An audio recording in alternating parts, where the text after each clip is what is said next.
Welcome to Defending Digital. I'm Chad Warner. Today's topic, email and text messages aren't secure. Use secure messaging instead. Have you ever needed to send someone a confidential message? Financial files to a tax pro, your garage door code to a friend, a draft of your estate plan to your lawyer, an embarrassing question to your counselor or therapist, a photo that's only for your significant other? Do you use text messages or email for messages like this? There are a few facts that surprise people when I share them. One of the biggest I see is when I tell people that their email is insecure and their text messaging is insecure. People tend to believe that these messages are private and can only be viewed by the person they're communicating with. I'll tell you why email and text messages are not secure and why you should use secure messaging instead for confidential messages. The threats. Email and SMS or text messaging are extremely popular because they're so easy to use. To email, just send a message to someone's email address, regardless of the email service they use. To text someone, just send to their mobile number, regardless of the phone service they use. Unfortunately, the strengths of interoperability and ease of use bring the weaknesses of insecurity.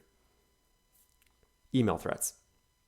When you send an email, it goes from your device to your email service provider's servers. Your service provider stores the email for some time after it's sent and sends a copy through multiple servers owned by different organizations in different locations around the country or world. Eventually, it arrives at the email service provider of the person that you emailed. That provider keeps a copy of the email in that person's mailbox until they check their email. Then it travels to their device. Their provider may also keep a copy of the email for some time. Note, I've simplified this for illustration purposes. Any server along the way could make a copy of the email, which they may keep even after both sender and recipient have deleted the email. Some email service providers will encrypt some portion of the path your email takes, using encryption in transit. But in many cases, an email travels through multiple email service providers, and they may not all cooperate in encrypting email. So your email may be unencrypted during a portion of its path. Think back to your school days. Imagine you want to send a note to a friend across the classroom. You write the note on a piece of paper, then fold it in half. You hand it to the girl next to you. She looks at the note and copies it, then passes it to the boy next to her. He looks at the note but doesn't copy it, then passes it on. The next kid passes it on without looking. It passes through 3 or more kids, some looking, some copying it, until it reaches your friend. This process is similar to what happens with unencrypted email. Some email service providers will encrypt your email when it's on their servers, using encryption at rest. But again, in many cases, an email travels through multiple email service providers, and they may not all encrypt email at rest. Even those that do encrypt email at rest can often still read the email themselves. This allows them to provide services such as spam filtering, malware scanning, and indexing so that you can search your email. But it also means they can collect data which can be used for targeted advertising, or which could be accessed by a rogue employee or a hacker who breaks in. During the times that email is unencrypted, whether traveling, in transit, or in storage, at rest, it can be read and potentially changed by the companies that run the email infrastructure, or by hackers or governments. SMS and text message threats. First, some quick definitions. Most people talk about text messages. Technically, when you send only text, you're using SMS, short message service. When you send pictures, audio, video, or other media, you're using MMS, multimedia messaging service. In this post, I'm going to use text message to refer to SMS and MMS. When you send a text message, it goes from your phone to a nearby cellular tower. It's then relayed to your mobile service provider. The provider processes and stores the message. It then sends it to the mobile service provider used by the person that you texted, and that provider processes and stores the message. From there, it's sent to a cellular tower near the person that you texted. That tower sends the message to the recipient's phone. Note, I've simplified this for illustration purposes. The mobile service providers may keep the message even after both sender and recipient have deleted it. Some mobile service providers will encrypt the connection between your phone and the cellular tower, but not all do. And the rest of the message's path is usually unencrypted. Recall the example of passing a note in a classroom that I gave earlier. That process is similar to what happens with unencrypted text messages. During the times that a text message is unencrypted, whether while traveling or in storage, it can be read and potentially changed by the companies that run the mobile service infrastructure, or by hackers or the government. By the way, it's because of these and other security shortcomings that I do not recommend using text messages for two-factor authentication. It's better to use a hardware token or authentication app instead. How can you increase your security and privacy? There are steps you can take to increase the security of your email.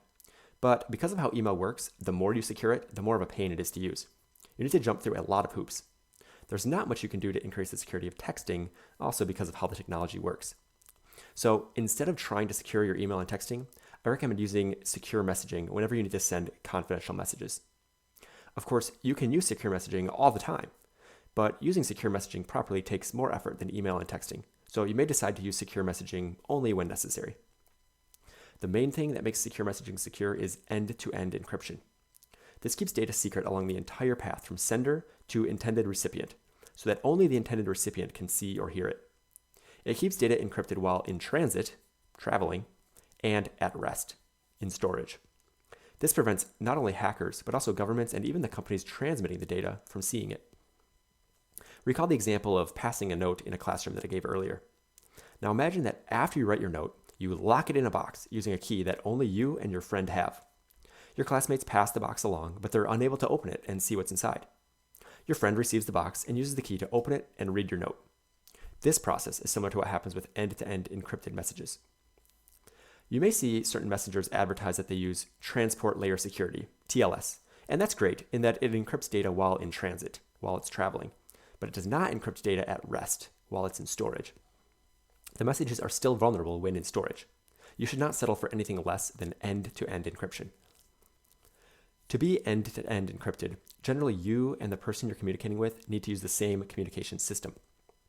For example, you must both use the Signal app, or Apple's iMessages. That's one of the hurdles to secure messaging, and a major reason that secure messaging isn't as commonly used as insecure email and text messaging. Secure messaging systems. There are many secure messaging options, so I'll share a few with you. The one that's right for you will depend on how you message, whether you need to communicate by text, audio, or video, and whether you need to send files. If you use an Apple device, Mac, iPhone, iPad, Apple Watch, you can use Apple's iMessages system, which powers its Messages app. Messages sent to other Apple devices are end-to-end encrypted. However, if you send a message to someone who's not using an Apple device, so if the message shows up as green rather than blue, that message is going outside the iMessages system using standard unencrypted text message infrastructure. Also, be aware that iMessages are stored in your iCloud backup, which gives Apple the ability to access them. You can disable iCloud backup to prevent this. You can see the Apple iOS security and privacy guide I have at defendingdigital.com. But keep in mind that your messages sent to others could still be backed up into their iCloud accounts. That's a concern for other secure messages that back up to the cloud as well. If you're concerned about the privacy of your messages, consider using a different secure messenger. Apple's FaceTime is end-to-end encrypted as well, and can be used for audio or video calls between Apple devices. WhatsApp offers end-to-end encrypted messaging, audio calls, video calls, and file sending. It's extremely popular, especially outside the US, which helps with the challenge of communicating with people who use the same system that you do. It's available for iOS, Android, Windows Phone, Mac, and Windows. Signal is the secure messenger that I see most frequently recommended by cybersecurity and digital privacy experts. It offers end-to-end encrypted messaging, audio calls, video calls, and file sending. It's available for iOS, Android, Mac, and Windows. Wire is another frequently recommended option. It too offers end-to-end encrypted messaging, audio calls, video calls, and file sending. It's available for iOS, Android, Windows, and Linux, and can also be accessed through the major web browsers regardless of operating system. I've also seen Wickr recommended by cybersecurity and digital privacy experts, and Facebook Messenger is also end-to-end encrypted using the Signal protocol if you opt into secret conversations. And you can see the Facebook security and privacy guide I have at defendingdigital.com. Facebook Messenger is extremely popular in the US, which helps with the challenge of communicating with people who use the same system you do. I've read that Whisper, Secret, and Telegram are not secure and private enough to use. As you think about which secure messenger is right for you, consider features beyond security and privacy. The EFF, the Electronic Frontier Foundation, says, quote, "Security features are not the only variables that matter in choosing a secure messenger. An app with great security features is worthless if none of your friends and contacts use it, and the most popular and widely used apps can vary significantly by country and community.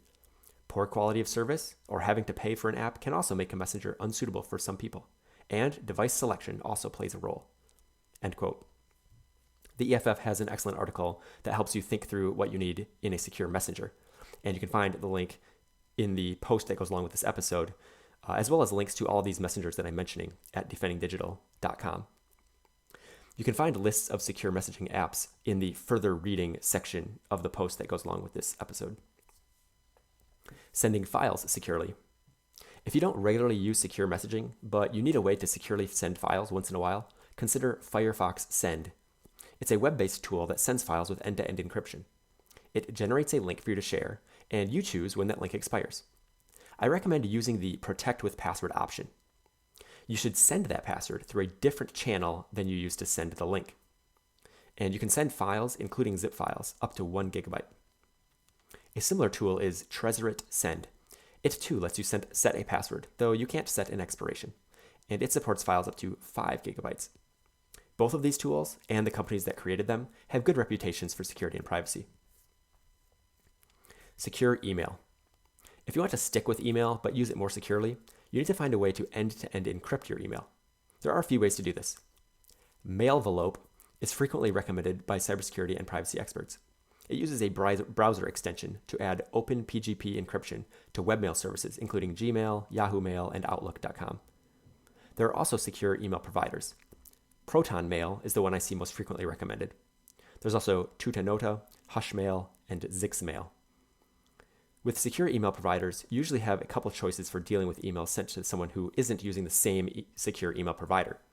You can create a password that the recipient will need to enter to read your message, or you can send the mail unencrypted.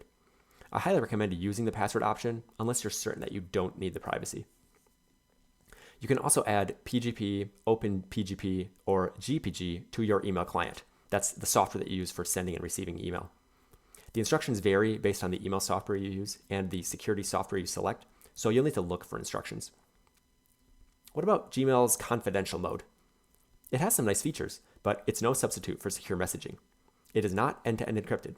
Google can still read the emails, and presumably so can anyone that Google grants access to. And Google stores the emails even after their expiration.